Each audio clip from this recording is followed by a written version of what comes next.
Well, NATO allies have agreed that Ukraine will become a member of our alliance, but at the same time, that is a long-term perspective. What is the issue now is to ensure that Ukraine prevail as a sovereign independent nation, and that therefore we need to support Ukraine. With us now is former U.S. Marine Corps intelligence officer and former UN weapons inspector Scott Ritter. Scott, welcome to the show. Thanks for having me. We know that NATO's expansion has been largely to blame for the current climate that we're in. And yet here they are. Here's the Secretary General of NATO saying Ukraine will be a part of NATO. I mean, what in the world is going on? Are they really trying to march us into World War III? Well, I mean, the problem with the Secretary General is he can't backtrack from the years of history dating back to 2008 when the initial invitation was sent out to Ukraine. Indeed, one of the reasons why we're at war now is that NATO refused to acknowledge that it could in fact say no to Ukraine.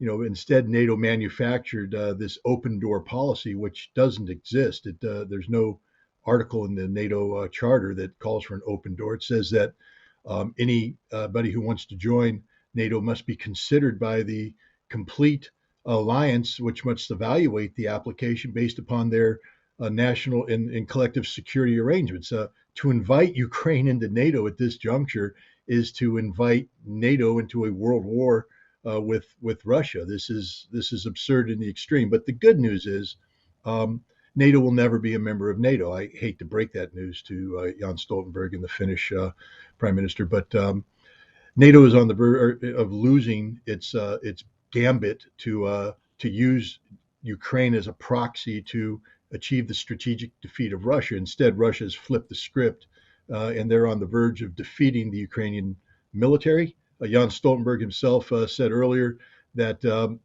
Ukraine is going to run out of ammunition. Now, Jan may not be a military expert. I am. When you run out of ammunition against an enemy that's bigger than you and has ammunition, you're going to lose that fight, and Ukraine is going to lose this fight, and that'll solve the problem of whether or not Ukraine will ever be a member of NATO. They will never be a member of NATO. But I think what they recognize is the inevitability of Russian victory, and that NATO has pretty much backed itself into a rhetorical corner. They've made so many statements about achieving the strategic defeat of Russia, about supporting the Ukrainian military until the end, and things of that nature, that again, it was Jan Stoltenberg who acknowledged that Ukraine is going to lose this war. He didn't say that. He said they're going to run out of ammunition and there's nothing NATO can do to replenish it. That means Ukraine loses the war. So I think NATO is desperately looking for some sort of face-saving mechanism to disentangle themselves from this. And I think ultimately NATO is trying to find a way to come to grips with the inevitability of a Russian victory. What will that victory look like? How will they mitigate the consequences of this victory? But they have to do this in a face-saving way. So Stoltenberg can't say, Ukraine will never be a member of NATO, because that's giving in to one of Russia's demands. But what he has said is it's going to take a long time. And meanwhile, we have to defend, as you noted, not only Ukrainian sovereignty, but Ukrainian democracy, which, of course, is a joke because Ukraine is not a democratic state. But you're right. I think it leaves the door open to an outcome other than it's the outcome that's not said, the outcome that's in the room, but nobody wants to talk about, which is decisive Russian military victory over Ukraine and, by extension, over NATO. How much of Ukraine are you talking about when you say that Russia is going to have this decisive win? I know that they're in the last stages in Bakhmut, that is looking like that is going to fall into Russian hands pretty quickly here. I mean, where do you see this going further?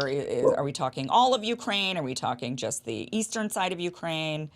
What do you think that looks like? I fall back on my old friend and mentor, Ray McGovern, who is a old CIA hand, and he was a Soviet analysis back in the day. And he always said that the best way to figure out what your Soviet/Russian leadership is going to do is to listen to them, and they'll tell you. And Putin just gave a speech on February 21st to the Federal Assembly, and he told us what's going to happen. he said that Russia is going to secure the economic and social future of Novorossiya, that is Kherson, Zaporizhia, and the Donbass, Donetsk and Lugansk. The totality of these territories will be Russia because they are Russia. So that tells you right off the bat that this war doesn't end until Russia reclaims all of what it deems to be Russian territory. And then he said that the Russians won't stop until they push the Ukrainians back past the range of the longest range system provided by NATO. This is the HIMARS equipped with the small bomb missile, 150 kilometers. So we now know the limit of the Russian advance. So it will be 150 kilometers away from the borders of Novorossiya and the Donbass. And this means the city of Kharkov, Odessa are now fair game. And I have to tell you that if Russia takes Odessa, or should I say when Russia takes Odessa, they're not going to stop until they achieve the land bridge with Transnistria, which is that breakaway area of Moldova that is sitting like a thorn in the side of NATO, Moldova, and Ukraine. So I think Vladimir Putin has made it clear what Russia is going to do. And in the process, they are going to, A, destroy the Ukrainian army. That's happening as we speak. And B, they're going to create the conditions for denazification, which means that the Zelensky regime will not survive this conflict. So Vladimir Putin has told us exactly what victory looks like. Do you think, though, I mean, this has taken them, it's been a year, and I think many analysis was that that this would be very quick, that they would be, that this goal would be, you know, many of us believe this. I thought this too. I thought that they would just go in and within a month they would have reached their objective. But it's been a year. It hasn't been as easy as they thought.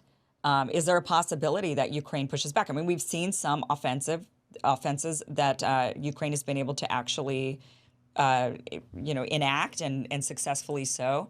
And if there is a possibility that they do receive these heavy weapons that Santa Marin's talking about, maybe they do end up getting F-16s or whatever else it might be, is there a possibility that Ukraine is able to push back? I mean, we're seeing some chatter, from the Ukrainian side that they're going to go after Crimea. There's always this sort of posturing, but what are the chances that actually happens, do you think?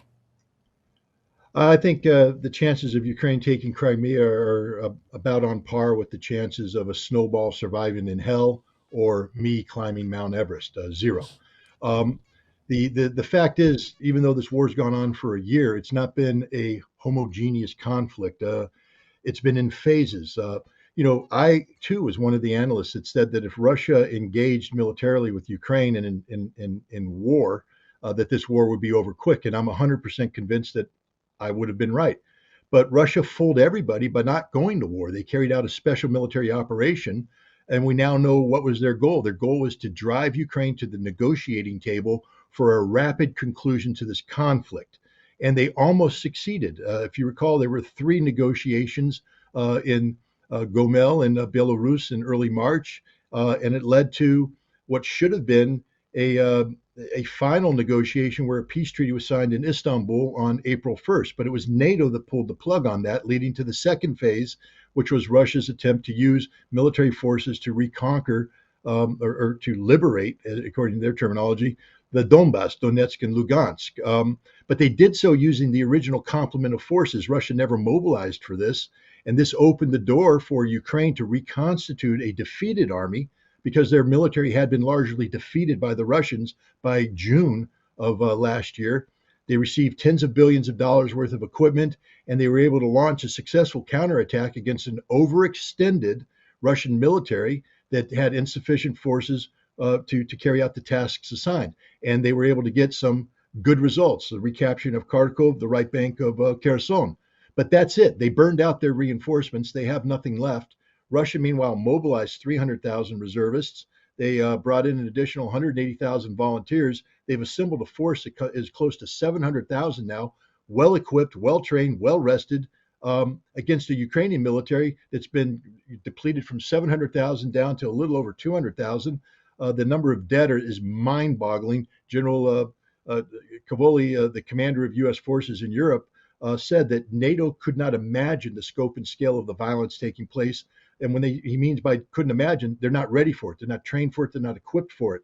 What's going on in Ukraine today is mind-boggling in terms of the death and destruction being dealt to the Ukrainian forces and indeed being absorbed by the Russian forces. But Only now is Russia prepared to carry out the kind of offensive that we all thought was going to take place when this war started. And when they do, when these forces engage fully, it will be game, set, match Russia. It's over. Anybody who doesn't recognize that, and of course, these are words. It's like, people say, there's always a tweet. Well, there's always a video clip, and maybe I'm giving you that video clip, but I'm saying right now, anybody that doesn't recognize the inevitability of a decisive Russian victory probably isn't too well versed in military art. So here's Zelensky. This was just the other day. He was speaking, and he's talking about why Ukraine needs to win this war. And I don't blame the guy for using a lot of fear-mongering scare tactics to try to get people to pony up more weapons, countries to pony up more weapons and to support the war, to support their efforts against Russia. But he's saying, if we lose, essentially, then Russia's going to keep going, right? This has kind of been the narrative we've heard. They're going to keep expanding. They have the desire to go and reclaim the USSR and take all these other countries. And so they're going to expand into NATO nations. And when they expand into NATO nations, NATO has to go on the NATO would need to defend. That means Americans. This is what Zelensky had to say. The U.S. will have to send their sons and daughters exactly the same way as we are sending their sons and daughters to war. And they will have to fight because it's NATO that we're talking about. And they will be dying, God forbid, because it's a horrible thing. So this is just Zelensky nonsense. And with all due respect, Mr. President of Ukraine, stop talking about American sons and daughters. Okay, I served in my country. I know what it means to go to war for my country. We're not going to go to war for you. That's an absolute guarantee. American boys and girls will not die for Ukraine. We might give you the equipment that allows you to sacrifice more of your troops, but we're not going to die for you. Your country isn't worth one drop of American blood. I guess that would be the big question, is whether or not Americans would tolerate that. If they would tolerate, at what level would they tolerate maybe special forces? Maybe some covert operations that involve some Americans that maybe end up not making it.